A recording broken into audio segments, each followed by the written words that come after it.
Hello there, Alaskans, wherever you are. Welcome to the Must Read Alaska Show. Coming to you from somewhere in Alaska. This is the place where we talk about, you guessed it, Alaska. Where we keep the mainstream media on their toes and where we are standing up for what's right in a world run by leftists. You can find out more by heading over to mustreadalaska.com and also checking out the Must Read Alaska YouTube channel for some really great content. But first, let's get this party started. Welcome, everybody, to the Must Read Alaska Show. I'm your host, John Quick, coming to you live from somewhere in Alaska. We got a double header today, folks. If you tuned into us earlier, which I'll be releasing both of these episodes today, you'll got to hear from Alyssa Musto, who's a professional musician. She tours the world singing in front of cruise ship audiences and luxury resort audiences. And then you get the special treat of also hearing from Senator Jesse Kiehl of Juneau. He is got two things that has happened to him on the Must Read Alaska Show that has not happened to anybody else. Number one, he is the most viewed episode in the history of Must Read Alaska, and it's not even, the second place is not even close. He beats them almost by 100%, the second place person. And sadly, he also holds the crown for being the only guest where I actually lost the episode, which is why we don't go live anymore through Zoom, because I lost an episode, which was very sad. But Senator, welcome to the Must Read Alaska Show. Welcome back. Hey, thanks, John. It's great to be back on. Awesome. I have no idea what's up with that most viewed episode thing. There's got to be a glitch in the software. That's all.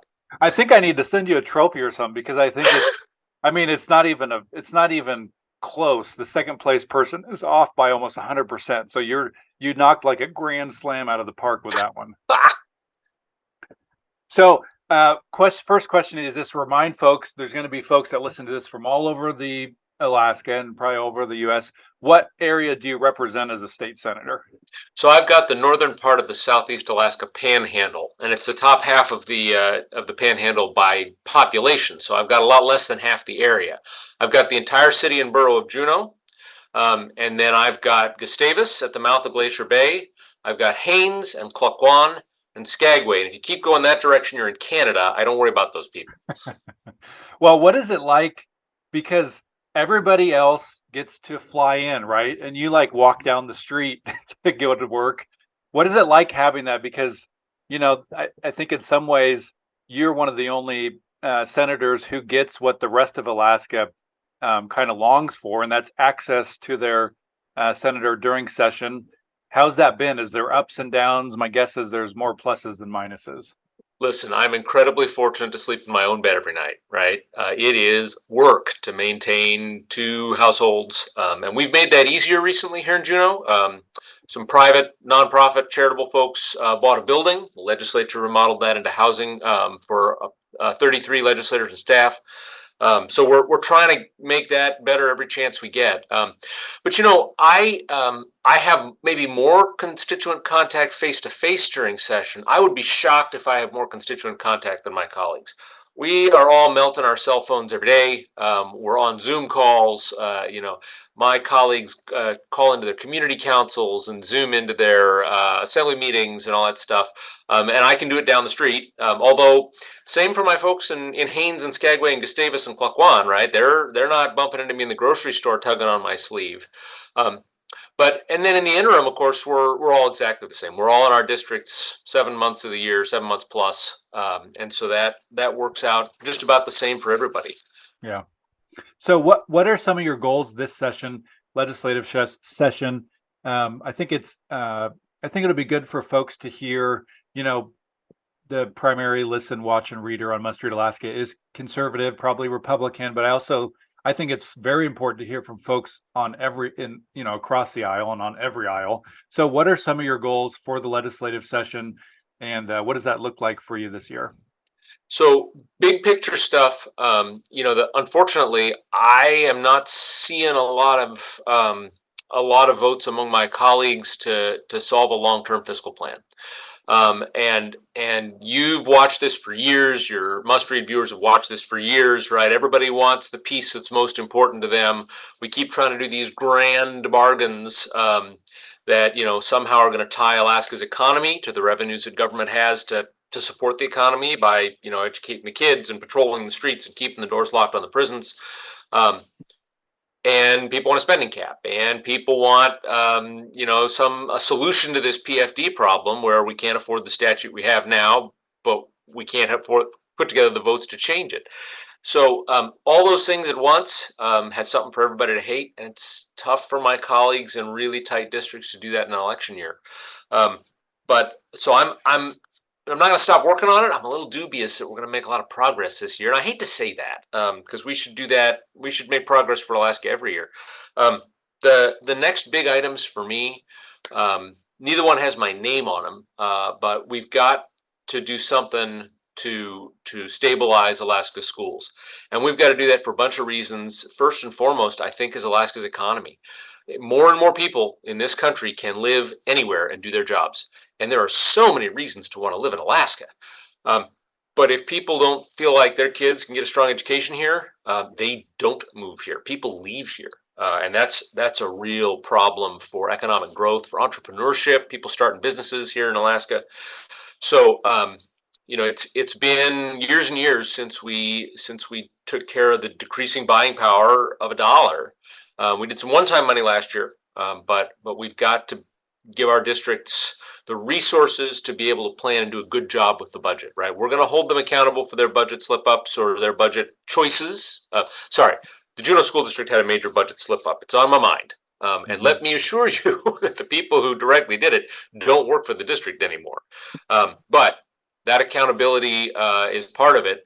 The resources to teach the kids is the other part, and there's a lot of conversation about that. I have one big accountability piece that's on my mind, and that is our homeschool support, our correspondence programs. There's proposals out there to boost the funding that goes into them separately from everybody else. Here's the issue I'm looking at, John. When we look at the tests that our school kids take, so we can see, what kind of progress is being made, homeschool kids don't take them. Or 10%, 10, 12% of homeschool kids, I think, is the number.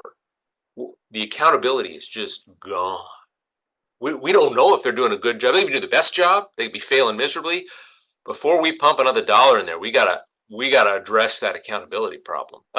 So then there's one other that I want to get to this session, and this is a big one, and it's unusual, I think, on your show maybe, but we've got to bring a pension back for people who do public sector work in Alaska. And let me put this just in economic terms, right? I'm not going to talk about how dearly we love all our public servants, although I do. I want to talk about economic terms. Right now, the economically smart choice for anybody who starts working in police, fire, fish biology, wastewater plant operating, you name it, but stuff that we got to have governments to do. The economically smart choice is to work a few years in Alaska and go to literally any other state in the union. Take your experience, come in up on their pay scale. Everybody else in the union, every single other state has either a pension or you can earn Social Security.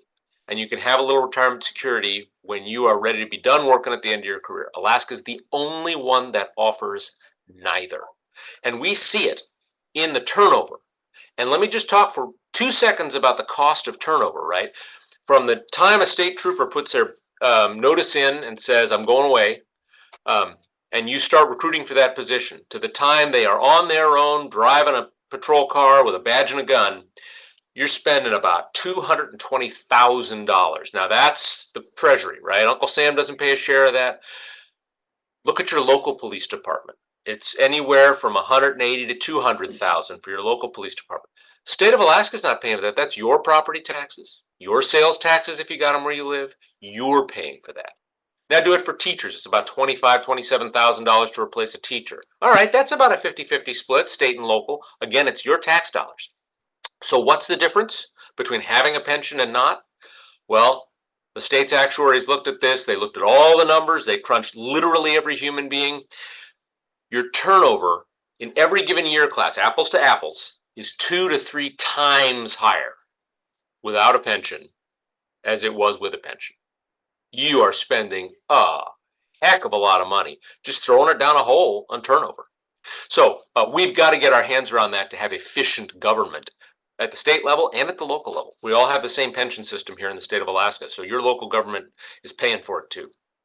So why do you think, to one of your kind of points early on of this kind of not really wanting folks to come up with long-term fiscal plans. Why do you think that is in Alaska? Why do you think that it's something that honestly both sides of the aisle talk about, but have a hard time coming up with solutions?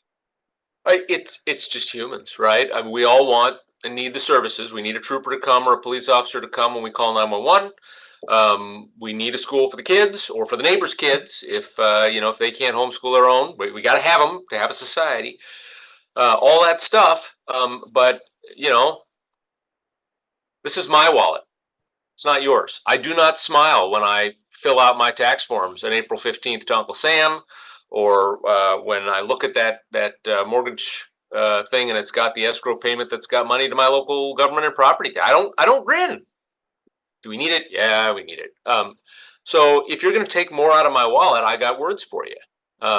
And so doing the balancing, right? What are we going to do so that we stabilize the revenue and we can do efficient but effective government? It's got to be both, right? And then, I have conversations with my colleagues. They want a spending cap at today's level. Today's level, we got a $1.4 billion deferred maintenance problem just on the university. Just the university, which are state buildings. Then you get to all the rest of the state buildings, billions more. Well, today's spending levels, we're putting, I think the governor's proposal sums to like $70 million into maintenance. You get further behind. Our spending level today, stuff's going to collapse. And our schools don't have the funding they need. So if we just decide that today is exactly the right level of spending and it shouldn't go up, we got a time bomb ticking. We got a problem. Yeah, one of the things that I think is a key to having maybe some success with what you talked about is school districts figuring out how to have a good relationship with homeschool communities. I think that that's super important. We saw, here on the Kenai Peninsula Borough, historically, that has not been a great relationship. We have a kind of new superintendent the last 3 years. His name's Clayton Holland, and he's done a phenomenal job of bridging that gap. Good. And helping homeschool families feel connected to a school district. Do you think that's part of a solution of kind of like bridging a gap to folks that otherwise have really had not much to do with public schools in past years and years and years? It's just going to have to be, right? We need the opportunity for folks in Alaska. Look, my wife and I homeschooled our kids for a while, right? And initially we did it on our own, no allotments, no public curriculums. We had things we wanted to do. Our kids did not take the standardized test. As soon as we took an allotment dollar, our kids showed up on testing day, right? That's part of the drill. But that shouldn't be a fight. That shouldn't be, combat. That should just be part of the whole system. And then when our kids needed math help that we couldn't give, you can be one step ahead of your kids on some things when you educate them, not math, right? We needed pros to do the math when it was past what we could do, 100%. So we had our kids do various public school options. We did some blending, right? We've got neighbors where mom and dad both work multiple jobs. They can't homeschool kids. It's not gonna work, right? That's the only way they can keep the roof over the head and the food on the table and the car running. So we've got to have strong neighborhood public schools for them too. If that's battle royal between neighborhood schools and families that choose to homeschool, we're in trouble. If that's a system that, and there's going to be bumps and lumps, whatever, but if that's a system that tries to get every kid their education they need and their family needs at the time and the place they need it, I tell you, then we're doing good. So what are your thoughts on the governor's, I think the governor currently also has a bill that gives teachers a kind of a lump sum bonus. What are your thoughts on that? Do you think that holds any traction or weight to the stuff you're talking about? I think I talked earlier about turnover, right? Turnover costs. I think it'll help. I don't think it's the most efficient or effective way to spend the dollar, but it's not the end of the republic if we do that. It's a lot of money. The governor's proposal is $58 million a year. And I had a colleague who asked a very pointed question at the time when the conversation seemed to be that bonus money or money to districts. He said, how do you retain a teacher if you give them a bonus and a pink slip on the same day? Right? That doesn't work. So you're going to have to, keep the school district running and to have a teacher working in it to get the bonus at the end of the year. But there's no question that Alaska's teacher salaries are lagging, and we can fix the pension system, but if you're making more elsewhere, well, people will only stay so long for a smaller benefit because they got a smaller salary. So at complex situations, complex answers, you have to do a piece of both. So we're going to need to keep the lights on at the schools. We need to keep the teachers. If the governor's bill gets some tweaks, I think it does put the cash directly in the pocket. Now, we got a lot of the people who work at districts, some of whom are paid okay and some of whom are underpaid. I'll just be frank with you. We got a lot of para-educators who sit across the table from a special ed kid in that classroom, the teacher's up front, and when the kid gets lost, the para-educator gets them back on track and they can go forward with all their classmates. There's no bonus for them, right? So I got a couple of concerns. There are ways to make this work. I think we can weave that governor's proposal in with the other things we need to do this year, and not break the whole bank. Nice. So shifting gears a little bit, let's talk about energy. It's one of the things that pays the bills here in Alaska. We recently had a cold spell. I think Anchorage saw negative 30 something. Here on the peninsula, we saw negative 20 something. Fairbanks was negative 50 something. Does this put some pressure on lawmakers or oil folks to come up with some long-term solutions? Because, what I saw was elected officials asking their cities to, turn down the temps and put on a coat. And I think that that's a prudent thing to do in times like that, but that's not a long-term solution. What are your thoughts on that? Yeah, the rail belt right now, especially south central part of the rail belt, has some serious challenges. And you have short-term needs, right? You store gas in the summertime to bring more of it out at once in the coldest parts of the winter, both to make your electricity and to heat your houses and hot water. And as I understand it, one of those storage wells was starting to make sand along with gas. That is a bad sign. And that is not something we're going to solve in 1 year. So I am concerned about South Central energy, and I will tell you, it's a little disappointing, right? We have about $120 million of subsidy for South Central gas, have had for years. The governor's got a bill to subsidize it more. We'll look at that bill. I think best case scenario, it's 5-8 years out from making a difference. And frankly, there's people elsewhere in the state who have some concerns about just telling one region, well, don't worry about the costs anymore. The rest of the state will shoulder that for you. But nobody wants to see Anchorage, Kenai, and a little piece of Matsu shiver in the dark either. So we're going to figure something out. I think the biggest question we're going to answer, John, is going to be how much of that goes on the rates, so you pay it in your bill, and how much of that is the state going to pick up. Yeah. And so I don't know. I'm just going to confess to you, I don't know the right answer for South Central gas in the next 2 years, 3 years. As we get longer term, though, you did say long term. So now I'm gonna ride a hobby horse for a second. There's some money from the federal, I think it's the Inflation Reduction Act, one of the two federal infrastructure bills. And it is going to pay a big chunk of taking some of the bottlenecks out of your electrical grid.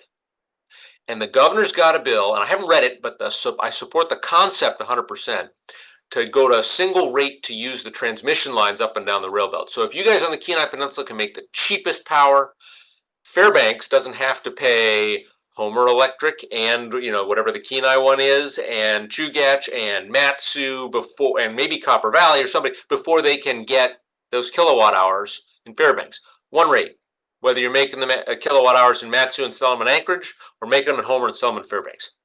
If you can do that, one rate, and that, by the way, that's how the rest of the country does it. I mean, everyone else in the country. So if you can do that, then wherever you can make the most efficient kilowatt hour, you can wheel it to whoever needs it. That's going to do huge amounts of good long term, right? it's going to help us bring on renewables all up and down the rail belt. If somebody's got a super awesome project that's not renewables and they can make super cheap electricity, that's probably what's going to happen. Now, I hope for the sake of the planet it's more renewables, but the economics are going to be the primary driver of that, right? Not what I dream of, and that's okay. But there are people with plans to do some of that stuff. So long term, that's going to help a huge amount with your electricity. Let's just be honest, brass tacks, most people don't heat with electricity in South Central, right? So it's not the whole solution, but it's going to be a big, big help. Nice. So switching gears a little bit, you, the folks that live in your district rely on the ferry system. There's going to be people listening in on this that will, Google Juneau and Google Senator Jesse Kiehl, and they'll realize, holy crap, this is a place where you can only get to by plane or by ferry. Talk to me a little bit about the ferry system and how important that is to your folks. Yeah, the ferry system is just part of Alaska's transportation infrastructure for folks in the Panhandle, and then throughout Prince William Sound, and actually Kodiak out the chain. Big users too, big dependence on that. And there's places here where you just are never going to build a road or bridge. I think there's a proposal for a road from Juneau to Skagway. If you can get through a whole bunch of problems, $1 billion without breaking a sweat. It's about 8 miles of road. That is a lot of money per mile. So we run boats, right? And that fjord that you run, that boat runs up and down, there's places where it's 350 fathoms deep, right? You're not putting pilings down there to cut a bridge across it, right? Same deal when you want to get over to Baranoff Island where Sitka is. So you just have to have that maritime infrastructure that you can put a car on, put a van full of freight on. Now we're back to the economy, right? Look, this is critical for families, for school groups and teams to get around, whatever. But ultimately, it's about the economy. It's about moving commerce and freight, and being able to get that stuff in and out of our communities. So you just it would be if a person wanted to spend some real time on this, look at Cordova's economy before they had regular ferry service and after they had regular ferry service. Bigger population, more businesses, more tourism, right? I mean, just more prosperity on the private sector side because they got the infrastructure to get people in there every week, all summer long, and into the winter, right? So it's huge. And it's a piece of the whole picture for the state of Alaska. Ferry system's digging out of a hole. We didn't maintain the ships for a very long time. They are older than anybody in the private sector runs boats, and we've crossed a point where it makes any sense to keep throwing cash into their maintenance. So we are starting to replace. Yeah, we're probably 25, 30 years behind on this. We're finally starting to do it. And again, I'm going to thank the federal infrastructure law because it's helping out a huge amount with the money. But the first boat we'll replace is the Tustamina, which runs Homer to Kodiak and out the chain. There's some big water out there, John. Right? Yeah, That boat gets big waves, pumped. bigger waves than I'd ever want to be on. Yeah, thank you, no. But again, I live where I live and they live where they live and they're Alaskans, right?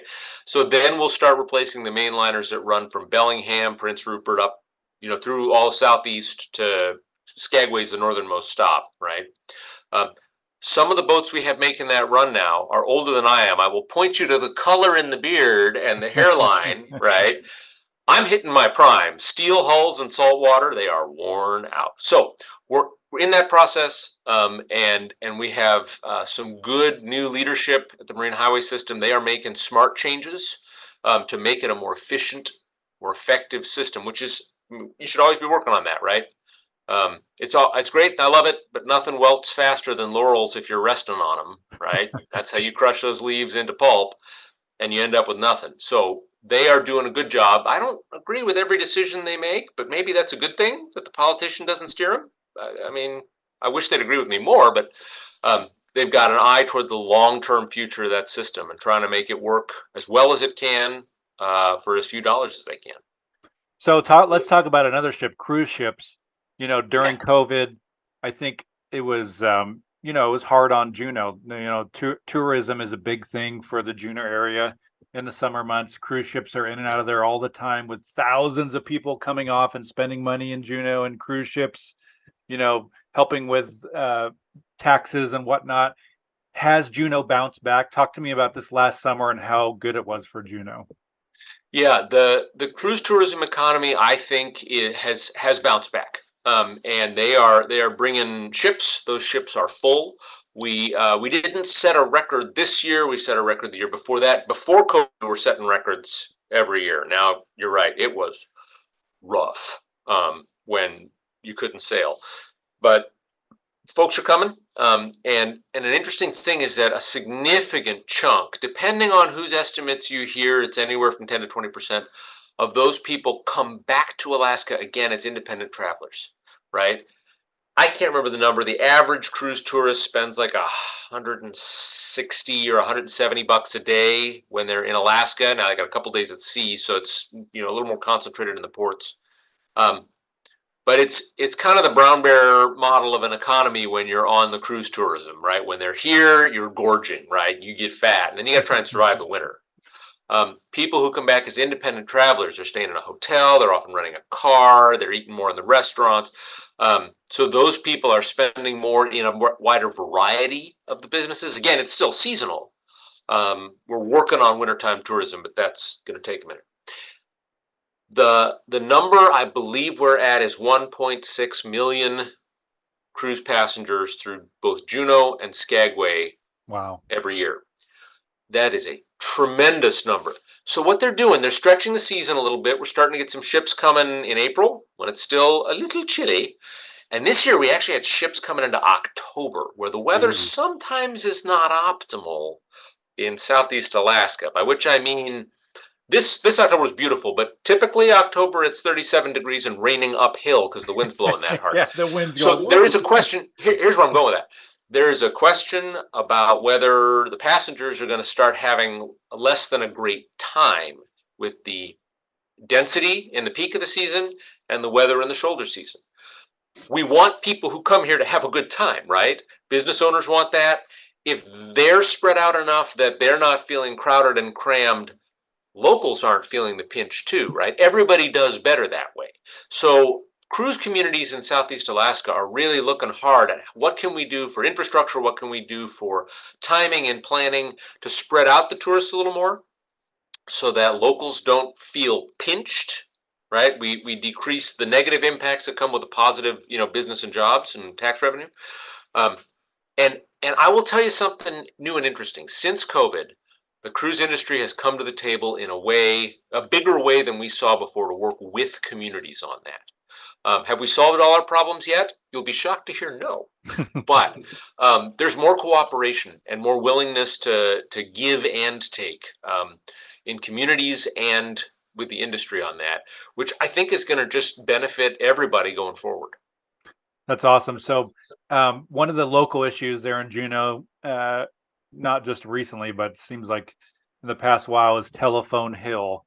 Lots of local thoughts on what should be done there. And I think we talked about it a little bit last time you were on, but remind folks, kind of what's on the table with Telephone Hill, and give us your thoughts on where do you think it's going to end up. So Telephone Hill, is sort of a point of rock in downtown Juneau. It got its name because that's where the first telephone exchanges were. I don't know first in the state, but definitely the first here. Short version of a long story. Back in the 80s, the homes on Telephone Hill, it was residential then, were taken by eminent domain, and the plan was to build Alaska's glorious new state capitol building there. That has not happened. Right. We have done some seismic upgrades and retrofits and exterior modernization on this old federal territorial office building that is our state capitol and is going to remain our state capitol. Right. I mean, I think we're not going to put $1 quadrillion into a new edifice. It was private property, became public property, and the public didn't do the thing. It was time for the state to stop owning it. And believe it or not, we were renting it to people some of whom had owned those homes. They were taken by eminent domain, and then they rented them from the state. So it was time to clear this from state ownership. And so the state has transferred that to the city and borough of Juneau, which was involved in the 80s thing. And the city, their commitment was they're going to have a full public process to decide what to do with it. So there are people who say historic preservation, those homes are 120, 100 and some odd years old. There are people who say redevelopment, let's go sky high with glorious office and condo and retail. And there are people with every idea in between.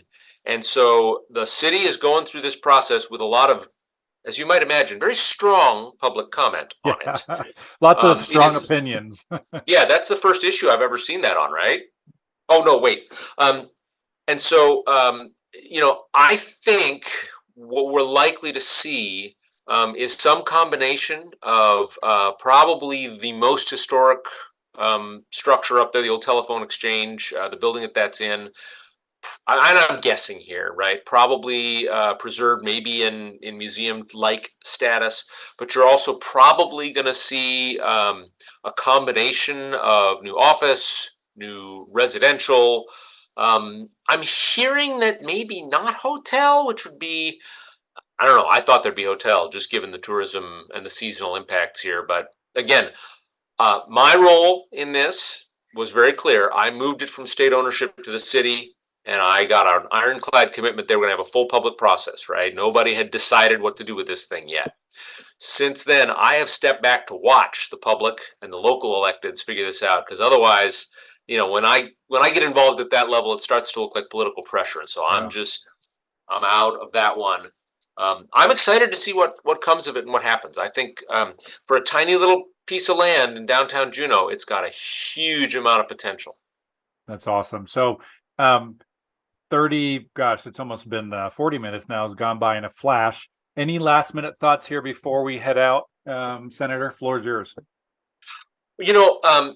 We're early in the session. We're off to a zip of a start, right, with a lot of flash about education, which may take a while to work through, and some of the budget things. It looks like with the price of oil staying up, we've still got some money. We balanced the budget with a little surplus last year. We should be able to do that again this year. Interesting thing, right? Our oil taxes now are based on the net, not the gross. So now that they're building Willow and Pica, a bump in oil prices means almost flat revenue, not a bump in revenue, because they're deducting Willow and Pica build expenses from the rest of their oil taxes.